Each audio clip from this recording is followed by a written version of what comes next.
நினையாவிடில் இன்னாமேல் வாயோடு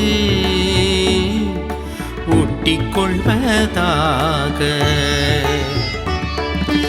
உன்னை நான் நினையாவிடில் இன்னாமேல் வாயோடு ஒட்டிக்கொள்வதாக.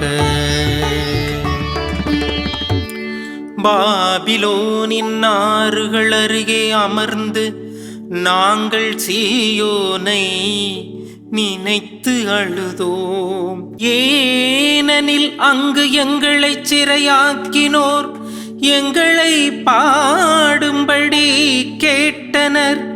எங்களை கடத்தி சென்றோர் எங்களை மகிழ்ச்சி பாகிசைக்குமாறு கேட்டனர்.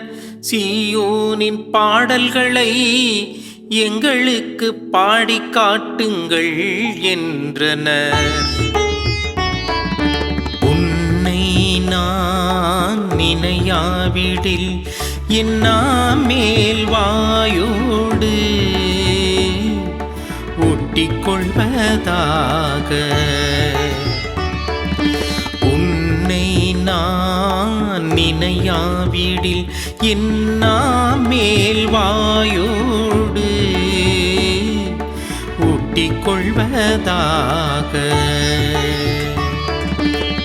இயேசு கிறிஸ்துவில் பிரியமுள்ள அன்புமிக்க சகோதர சகோதரிகளே, இதோ இந்த காலை வேளையில் தினம் ஒரு திருப்பாடல் என்கின்ற நிகழ்ச்சியின் வழியாக உங்களை சந்திப்பதில் நான் பெரும் மகிழ்ச்சி கொள்கிறேன். இந்நாள் உங்களுக்கு ஒரு இனிய நாளாக இருக்க இறைவன் உங்களை ஆசீராலும் அருளாலும் நிரப்பி உங்களை வழி நடத்துவாராக. அன்பார்ந்தவர்களே, இந்நாள் நமக்கு கொடுக்கப்பட்டிருக்கிற திருப்பாடலானது திருப்பாடல் 137. இது இஸ்ரேல் மக்கள் பாபிலோனில் அடிமைகளாக இருக்கிறார்கள். அந்த அடிமைத்தனத்தில் அவர்கள் கடவுளை நினைத்து பார்க்கிறார்கள். கடவுளை நினைத்து பார்க்கின்ற போது கடவுளின் ஆசீர்வாதம் அருளும் எங்கள் வாழ்வில் எவ்வாறு இருந்திருக்கின்றது, எவ்வாறு எங்களை வழிநடத்தி வந்திருக்கின்றது என்பதை நினைத்து கடவுளுக்கு அவர்கள் நன்றி கூறுகிறார்கள். அடிமை நில வாழ்விலும் அவர்களை கடவுளை மறக்காமல் அவர்கள் இருக்கிறார்கள். அடிமை நிலையிலும் அவர்கள் ஒருபோதும் கடவுளை மறக்கவில்லை. வேதனை காலத்திலும் வேதனை நிறைந்த செயல்களின் போதும் அவர்கள் கடவுளை ஒருபோதும் புறக்கணிக்கவில்லை. இது இஸ்ரேல் மக்கள் கடவுள் மீது வைத்திருக்கின்ற அன்பின் அடையாளமாக இருக்கின்றது. அவர்கள் கடவுள் மீது வைத்திருக்கின்ற அன்பின் வெளிப்பாடாக இந்த திருப்பாடல் திகழ்கின்றது. இது அவருடைய நம்பிக்கையை வெளிப்படுத்துகின்றது, அவருடைய நம்பிக்கையை உறுதிப்படுத்துகின்றது. இதோ இந்நாளில் முன்மொழி வசனமாக நாம் வாசிக்க கேட்டோம். உன்னை நினையாவிடில் என்னால் மேல்வாயோடு ஒட்டிக்கொள்வதாக. ஆண்டவரே, உம்மை நான் நினைத்து வாழாமல் இருந்தால் நான் பேச்சற்றவனாக போய்விடுவேன். உன்னை நினைத்து வாழாமல் இருந்தால் நான் ஊமையாக நான் மாறிவிடுவேனே. அதாவது ஆண்டவர் என் வாழ்வில் செய்த செயல்களை நான் அறிக்கையிடவில்லை என்றால் நான் வாழ்ந்தும் பயனில்லை.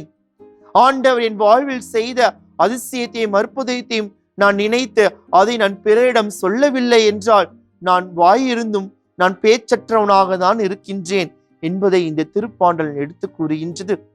எனவேதான் அடிமை நிலையிலும் அந்த பாபிலோனில் அவர்கள் அடிமைகளாக இருந்த பொழுதிலும் கடவுளுடைய ஆசிரியை மருளையும் கடவுள் அவர்களுக்கு செய்த அனைத்து நன்மைகளையும் நினைத்து இந்த திருப்பாடலை அவர்கள் பாடுகிறார்கள். இந்த திருப்பாடலை பாடுவதன் வழியாக கடவுள் எவ்வாறு அவர்களை வழிநடத்தி இருக்கின்றார், அவர்கள் கடவுள் மீது எத்தகைய நம்பிக்கை வைத்தவர்களாக இருக்கிறார்கள், இருந்து கொண்டு இருக்கிறார்கள் என்பதை நம்மால் அறிந்து கொள்ள முடிகின்றது. அன்பானவர்களே, இந்நாள் இந்த திருப்பாடல் நமக்கும் விடுக்கின்ற ஒரு அழைப்பு. எத்தகைய சூழ்நிலையிலும் நாம் கடவுள் நமக்கு செய்த நன்மைகளை நாம் ஒருபோதும் மறந்து விடக்கூடாது. கடவுள் நமக்கு அருளிய அருள் நிலையை நாம் ஒருபோதும் மறந்து விடக்கூடாது. அது மறந்து வாழக்கூடிய மனிதர்களாக ஒருபோதும் நாம் இருந்து விடக்கூடாது. கடவுள் அனுதினமும் நம்மை ஆசீர்வதித்துக் கொண்டிருக்கின்றார். கடவுள் அனுதினமும் தன்னை ஆசீராலும் அருளாலும் நம்மை வழிநடத்தி கொண்டிருக்கின்றார். அதில் எந்த ஒரு மாற்றமும் கிடையாது.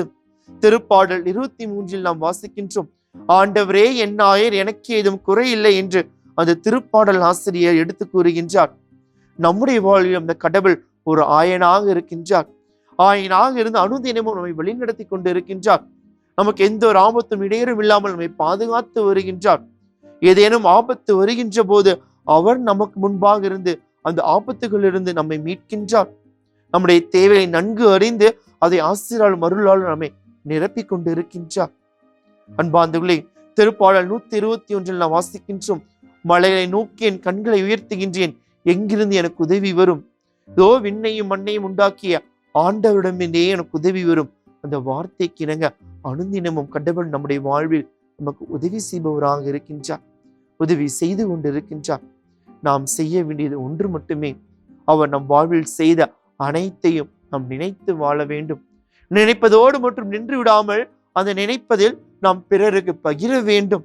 நம்முடைய வாழ்வில் கடவுளின் ஆசீர்வாதம் அருளும் எவ்வாறு இருந்திருக்கின்றது, எவ்வாறு இருந்து கொண்டிருக்கின்றது என்பதை நாம் பிறருக்கு பகிர்ந்து வாழக்கூடிய மனிதர்களாக இருக்க வேண்டும்.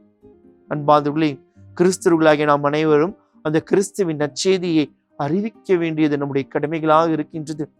கிறிஸ்துவின் நற்செய்தி வேறு எதுவும் கிடையாது, கிறிஸ்துவின் நன்மைகளை.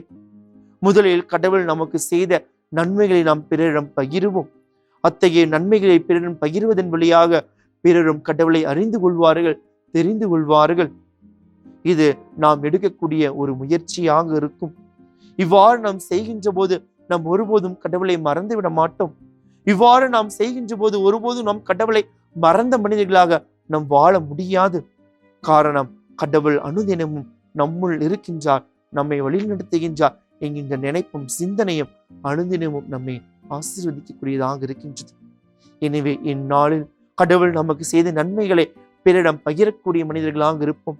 முதலில் நாம் குடும்பமாக இருந்து நம்முடைய பிள்ளைகளுக்கும் குடும்பத்தில் அனைவருக்கும் கடவுள் எவ்வாறு நம்மை வழிநடத்தி கொண்டிருக்கின்றார், கடவுள் எவ்வாறு நம்மை ஆசீர்வதித்துக் கொண்டிருக்கின்றார் என்பதை நாம் பகிர்வோம். இது அவர்களுக்கு நாம் கொடுக்கக்கூடிய ஒரு விசுவாசத்தின் ஒரு விதையாக இருக்கும். அது அவர்களுக்குள்ளாக இருந்து ஒரு மரமாக விசுவாசத்தில் வேரூன்றி நிற்க அது அவர்களுக்கு துணை செய்யும். எனவே கடவுளை நினைத்த மனிதர்களாக இருக்கும்.